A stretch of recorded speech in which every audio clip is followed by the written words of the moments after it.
Si tu veux te lancer en freelance en tant qu'illustrateur, illustratrice, graphiste, photographe ou tout autre métier créatif, tu te renseignes peut-être déjà sur comment créer ton activité et là tu tombes sur des sites avec des infos contradictoires, plein de termes que tu ne comprends pas, des forums où tout le monde a un avis différent et c'est totalement normal. C'est vraiment un sujet compliqué, il y a beaucoup de choses à connaître, donc dans cette vidéo je vais t'expliquer tout ce que tu as à savoir pour créer ton activité sereinement. On va voir comment choisir ton statut, comment créer ton activité et les différents points de vigilance en fonction du statut que tu choisis. Moi, c'est Adèle, ici je partage tout ce qui peut simplifier ton activité de créatif ou créative indépendante, administratif, facturation, droit d'auteur, bref, tout pour que tu sois plus serein ou sereine au quotidien. Si tu as besoin d'aide de façon personnalisée, je propose aussi des consultations privées et si tu préfères recevoir des conseils régulièrement de façon gratuite, j'ai aussi une newsletter, donc je te mets tout ça dans la description. La première chose à faire, c'est définir si tu veux ouvrir un statut d'artiste-auteur ou une micro-entreprise et quand on fait un métier créatif, c'est la grande question. Le statut artiste-auteur, c'est vraiment pour les artistes qui vendent leur art, qui vendent des droits d'auteur sur leur création. Après, dans ce statut, tu peux aussi recevoir des revenus issus du financement participatif. Donc ça, qu'est-ce que c'est? C'est tout ce qui est Patreon, Ko-fi, Ulule et toutes ces plateformes. Simplement, il faut que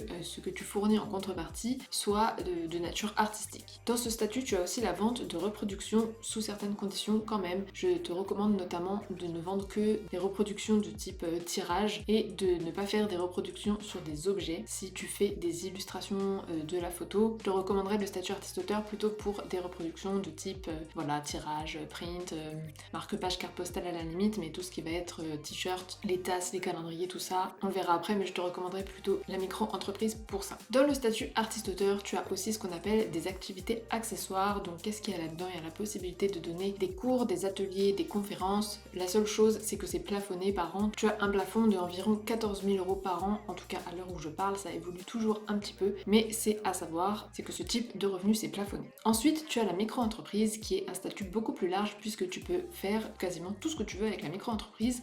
Tu peux faire des prestations libérales, artisanales, commerciales, donc forcément tu es beaucoup moins limité avec le statut de la micro-entreprise. Et notamment, ce que tu peux faire avec une micro-entreprise et pas avec le statut artiste-auteur, c'est de proposer des prestations qui sont purement de l'exécution, dans lesquelles il n'y a pas de création artistique, donc tout ce qui va être impression par exemple. Si par exemple tu crées un flyer, et ben tu peux aussi proposer l'impression que tu vas potentiellement sous-traiter, mais c'est quelque chose que tu peux faire avec la micro-entreprise. Tout ce qui est formation, conseil, sans création. Et avec la micro-entreprise, tu peux aussi avoir une activité commerciale, et comme je le disais juste avant, ça c'est bien si tu veux par exemple ouvrir une boutique et vendre des tas d'objets divers et variés avec tes créations dessus. Et avec la micro-entreprise, tu peux aussi avoir une activité artisanale. Une fois que tu as déterminé ton statut, en fonction de l'activité que tu veux exercer, il faut créer ton activité officiellement. Et là, que tu veuilles ouvrir une micro-entreprise ou un statut d'artiste-auteur, ça se passe sur le site procedure.inpi.fr et c'est une procédure qui est gratuite. Alors après, tu peux avoir des services payants dans le sens où il y a des entreprises qui peuvent créer ton statut pour toi. Je sais par exemple que Indie le fait pour les micro-entreprises. Donc si jamais ça t'intéresse, je te mets le lien dans la description. Mais si tu veux faire toi-même la formalité sur le site de l'INPI, c'est gratuit. Après, moi je ne vais pas créer le statut pour toi, mais ce que je peux faire, c'est t'accompagner tout au long du processus, que tu veuilles ouvrir une micro-entreprise ou un statut d'artiste-auteur. Je fais toute la formalité avec toi en visio, je réponds à tes questions, je t'aide à faire les bons choix au bon moment et je suis aussi dispo par mail pendant un certain temps après la création, le temps que tu reçoives tous les courriers pour te guider un peu sur les comptes à créer, les démarches à faire après la création. Si ça t'intéresse, je te mets aussi le lien dans la description. Maintenant, je vais t'expliquer les différents points de vigilance, les différentes choses sur lesquelles il faut faire attention en fonction de si tu crées une micro-entreprise ou un statut d'artiste-auteur. Avant que je t'explique tout ça, si tu aimes mon contenu pour me soutenir gratuitement aujourd'hui, ce que tu peux faire, c'est me dire dans les commentaires l'activité que tu as envie d'exercer. Si tu veux devenir illustrateur, illustratrice ou graphiste, photographe, designer, dis-moi tout ça dans les commentaires. Ça permettra de faire vivre la chaîne, de soutenir mon travail. Ça me permettra aussi, moi, de voir qui regarde la vidéo et d'adapter mes prochains contenus en fonction. Alors maintenant, on va voir à quoi il faut faire attention quand on crée une micro-entreprise. Quand tu vas faire ta formalité de création sur l'INPI, il y a 3 choses sur lesquelles il faut faire attention. La première chose, c'est on va te demander en fait de définir des catégories pour ton activité. Et ça, il faut vraiment faire attention puisque en fait, en fonction de ce que tu vas faire, soit tu vas avoir une activité libérale,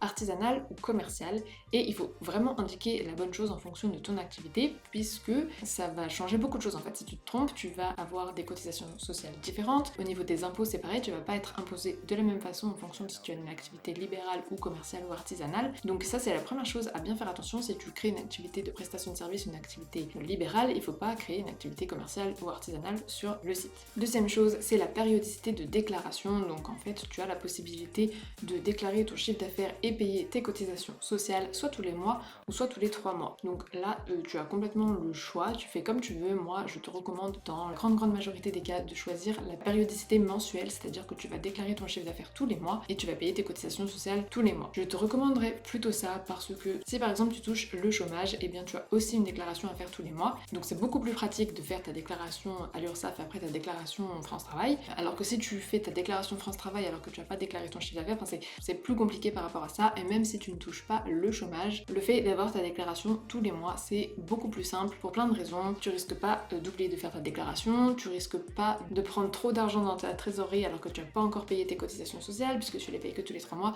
Bref, pour plein de raisons, je te recommanderais plutôt de choisir la déclaration mensuelle. Et la dernière chose à voir en micro-entreprise, c'est le versement libératoire qui est une option fiscale que tu peux choisir au moment de ta création et même à n'importe quel moment de son activité. Le versement libératoire, ça consiste à payer ton impôt en même temps que tes cotisations sociales, donc tous les mois ou tous les 3 mois comme on vient de le voir juste avant. Et c'est un fonctionnement qui peut être très avantageux dans certaines situations. Mais en fonction des cas, ça peut ne pas être avantageux du tout. Ça dépend de beaucoup de choses, ça dépend de ta situation familiale, ça dépend de tes revenus. Et le versement libératoire, c'est vraiment quelque chose que les gens ont tendance à cocher comme ça un peu au hasard. C'est dommage parce que c'est une option qui pourrait te permettre peut-être de payer beaucoup moins d'impôts, mais si tu la coches alors que c'est pas avantageux pour toi, tu vas payer des impôts alors que tu en payerais pas si tu n'avais pas pris cette option. Et en plus de ça, c'est quelque chose qui est pas accessible à tout le monde en fonction de tes revenus. Donc il y a plein de calculs à faire par rapport à ça. D'ailleurs, j'ai un tuto, je te mets dans la description un tutoriel pour faire tous les calculs et savoir est-ce que tu dois prendre ou pas ce versement libératoire. Maintenant, à quoi il faut faire attention si tu crées une activité d'artiste-auteur. Là, c'est pareil, je vais te recommander de faire attention à 3 choses différentes. La première chose, ça concerne le précompte. Si tu crées une activité d'artiste-auteur, on va te demander est-ce que tu veux fonctionner au précompte ou non. Là, dans la grande majorité des cas, je te recommanderais de ne pas prendre le précompte. Après, c'est toujours du cas par cas, mais je t'explique. Si tu fonctionnes au précompte, ça va être tes diffuseurs, donc tous les éditeurs, les organismes de gestion collective. Ce sont toutes les personnes qui diffusent ton travail, qui vont déclarer ce qu'elles te payent et qui vont payer tes cotisations sociales. Comme j'ai dit, c'est vraiment du cas par cas. Il y a des cas dans lesquels ça peut être intéressant de fonctionner au précompte, mais moi je trouve que c'est un fonctionnement qui est assez limité. La deuxième chose qu'on va te demander, c'est de choisir ton régime déclaratif. Donc là, tu peux choisir de prendre le même régime déclaratif que les micro-entreprises, qui est très simplifié et qui est tout à fait adapté pour les freelances qui se lancent, mais c'est pas du tout une obligation. Donc là, c'est toi qui choisis, est-ce que tu veux avoir le régime simplifié ou pas. Et la dernière chose, on va te demander ton régime de TVA. C'est un peu la même chose. Tu peux décider de t'occuper de la TVA ou pas, sachant qu'à partir d'un certain seuil, tu seras obligé de facturer la TVA, mais en dessous des seuils qui sont quand même assez élevés, qui changent un petit peu en fonction des années, tu ne t'occupes pas de la TVA et généralement on commence comme ça, mais encore une fois, c'est pas une obligation, tu as la possibilité de t'occuper de la TVA dès le début si tu veux. Donc là, je t'ai parlé de la formalité en tant que telle sur le site de l'INPI, mais en réalité, créer son activité, ça ne se résume pas que à cette formalité, il y a beaucoup d'autres choses à penser, il y a des choses à faire avant, il y a des choses à faire après, c'est très important puisque si tu loupes quelque chose, ça peut te supprimer certains droits, ça peut créer des complications. Par exemple, imaginons que tu as droit au chômage mais que tu ne crées pas ton entreprise au bon moment, ça peut annuler les droits au chômage. Ou alors si tu as droit à l'ACRE et que tu fais pas la demande à temps, et ben tu n'y as plus droit. Qu'est-ce qu'il y a d'autre comme exemple aussi? Par exemple, si tu crées ton compte pro sur le site des impôts, ce qui n'est pas nécessaire dans tous les cas, tu as besoin d'avoir créé un compte bancaire professionnel avant. Donc tu vois, c'est loin d'être simple, il y a beaucoup de choses à penser et tu peux faire des erreurs qui ont des conséquences pendant des mois. Donc ce que je te recommande de faire, moi, c'est d'établir un rétro-planning avant de faire quoi que ce soit. Comme ça, tu es sûr de rien oublier, tu es sûr de faire les choses dans l'ordre. Moi, quand je me suis lancée, j'ai fait ça et j'ai vraiment gagné un temps fou. Après, si tu es complètement perdu sur le sujet, je peux faire ça avec toi comme je te le disais au début de la vidéo. Comme ça, tu es sûr de rien oublier, de pas faire d'erreur, que tu veuilles créer un statut artiste-auteur ou une micro-entreprise. On fait tout ensemble en visio et je suis dispo par email après pour répondre à toutes tes questions. Donc si ça t'intéresse, je te rappelle que tous les liens sont dans la description. Je te rappelle aussi que j'ai une newsletter qui est totalement gratuite si tu veux recevoir régulièrement mes conseils, recevoir des alertes aussi quand tu as une démarche administrative à effectuer, recevoir toutes les infos quand il y a des réformes importantes et de façon générale plein d'astuces pour simplifier ta vie de créatif ou créative indépendante, quel que soit ton statut. Si tu veux créer ton activité, tu pourras aussi être intéressé par la vidéo qui s'affiche et j'ai aussi plein d'autres vidéos sur ma chaîne qui pourront t'intéresser. Quant à moi, je te dis à jeudi prochain.